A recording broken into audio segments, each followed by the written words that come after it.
Assalamualaikum warahmatullahi wabarakatuh. Perkenalkan, nama saya Zirpa Ningsih Putri Lestari dari Prodi PGMI semester 1. Fakultas Tarbiyah Kampus IAI Al-Azhar Lubuk Linggau atau Institut Agama Islam. Baiklah, di sini saya akan memaparkan hasil PPT saya atau mata kuliah Psikologi Pendidikan yang berjudul Motivasi Belajar.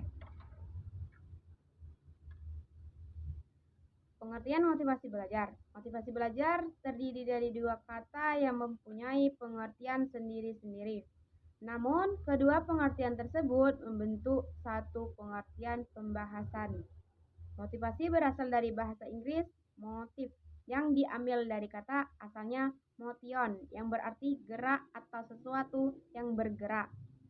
Sedangkan pengertian belajar menurut oleh Tabrani Rusyan, yakni arti luas ialah proses perubahan tingkah laku dinyatakan dalam bentuk belajar dalam penguasaan, penggunaan, dan penilaian terhadap atau mengenai sikap dan mengenai nilai-nilai pengetahuan kecakapan dasar dan terdapat dalam berbagai bidang studi atau lebih luas lagi dalam kaitnya dengan berbagai hal dan aspek kehidupan atau pengalaman yang terorganisasi. Selanjutnya adalah komponen-komponen dari motivasi. Menurut Omar Hamalik, motivasi memiliki dua komponen, yakni satu komponen dalam atau inner komponen. Komponen ini adalah perubahan dalam diri seseorang, keadaan merasa tidak puas dan ketegangan psikologis. Komponen dalam merupakan kebutuhan-kebutuhan yang ingin dipuaskan.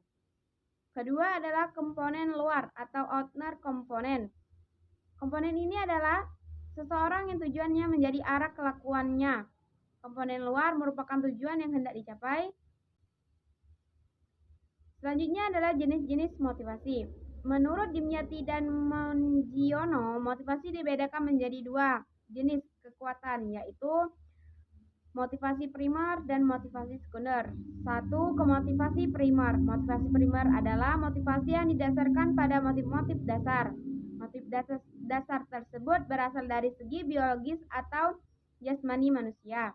Dimyati mengutip pendapat MC Dogol bahwa tingkah laku terdiri dari pemikiran tentang tujuan dan perasaan subjektif dan dorongan mencapai kepuasan, contoh mencari makan, rasa ingin tahu, dan sebagainya.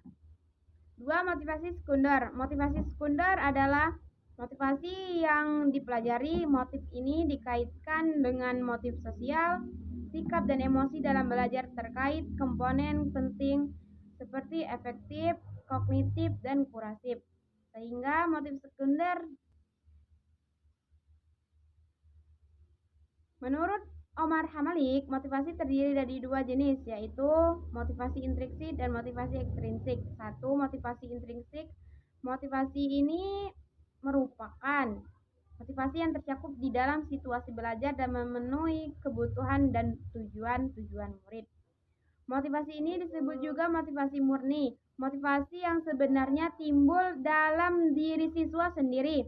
Misalnya keinginan untuk mendapat keterampilan tertentu, memperoleh informasi dan pengertian, mengembangkan sikap untuk berhasil, dan lain-lain. Motivasi intrinsik adalah motivasi yang hidup dalam diri siswa dan berguna situasi belajar yang fungsional. Dua, motivasi ekstrinsik. Motivasi ini adalah yang disebabkan oleh faktor-faktor dari luar situasi belajar seperti angka kredit, ijazah, tingkat hadiah, medali, persaingan yang bersifat negatif, dan hukuman. Motivasi ekstrinsik ini ditetapkan diperlukan di sekolah sebab pengajaran di sekolah tidak semuanya menarik minat siswa atau sesuai dengan kebutuhan siswa. Selanjutnya adalah menurut Syaiful Bahri Jamara, ada 3 fungsi motivasi, yakni 1. Motivasi sebagai pendorong perbuatan. Motivasi ini berfungsi sebagai pendorong untuk mempengaruhi sikap yang seharusnya anak didik ambil dalam rangka belajar.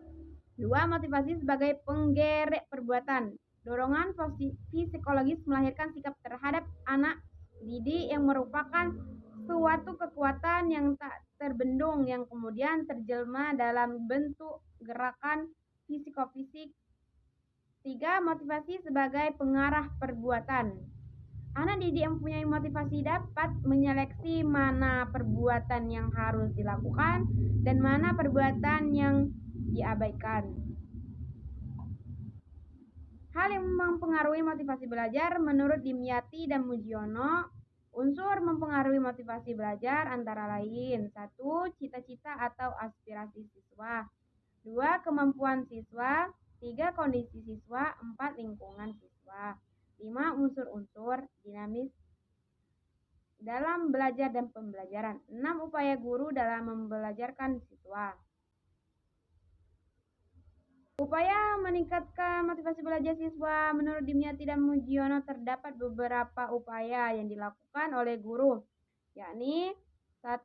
Mengoptimalisasi penerapan prinsip belajar, 2. Mengoptimalisasi unsur dinamis dalam belajar dan pembelajaran, 3. Mengoptimalisasi pemanfaatan pengalaman dan kemampuan siswa, 4. Mengembangkan cita-cita dan aspirasi belajar. Selanjutnya adalah menurut Sardiman AM, terdapat 11 bentuk atau cara yang dapat digunakan oleh guru untuk menggerakkan atau membangkitkan motivasi belajar siswanya, di antara lain 1. Memberi angka, 2. Hadiah, 3. Saingan, 4. Ego involvement. Selanjutnya adalah strategi pemberian motivasi oleh guru. Nasution mengatakan ada 4 strategi dasar dalam belajar mengajar meliputi hal-hal sebagai berikut. 1. Mengidentifikasi serta menetapkan spesifikasi dan kualifikasi perubahan tingkah laku dan kepribadian anak didik sebagai yang diharapkan. 2. Memilih sistem pendekatan belajar mengajar berdasarkan aspirasi dan pandangan hidup masyarakat. 3. Memilih dan menetap prosedur, metode, dan teknik belajar mengajar yang dianggap paling tepat dan efektif sehingga dapat dijadikan pegangan oleh guru dalam menunaikan kegiatan mengajarnya. Itulah yang dapat saya sampaikan. Saya akhiri. Wassalamualaikum warahmatullahi wabarakatuh.